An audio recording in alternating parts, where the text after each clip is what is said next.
So we were looking to the first point where an industrial dispute exists or is apprehended.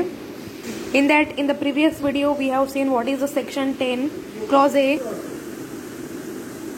When the dispute is related to the third schedule and the dispute is not likely to affect more than 100 workmen, then the appropriate government may make the reference to the labor code.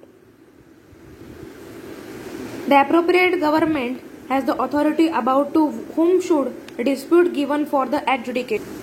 Now in this case, Abdul Rahman Sahib versus State of Mysore, it was held that when the order of reference did not indicate that the dispute was likely to affect not more than 100 workmen, a reference to a labor court was invalid if the dispute related to the matter specified in the first schedule. In the first schedule, it is related to the public utility, then the second schedule is about the labor court, and third is about the industrial tribunal.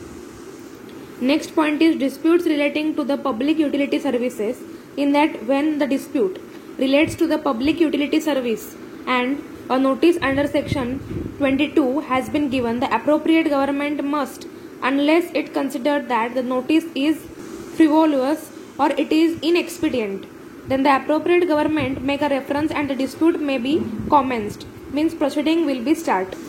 If the appropriate government refuse to make a reference, then it is bound to record and communicate its written reasons to the parties concerned as required by the section 12 clause 5.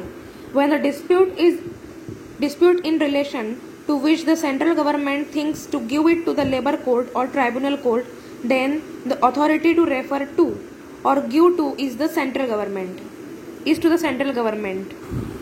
So in this lesson, what we are actually studying is the reference of the dispute under the section to the boards, courts and tribunals. So for the purpose, they are divided into the types. So first we have seen where a dispute exists or is apprehended. Second, we have studied here in this video, it's a dispute relating to the public utility services. These public utility services are mentioned in the schedule 1.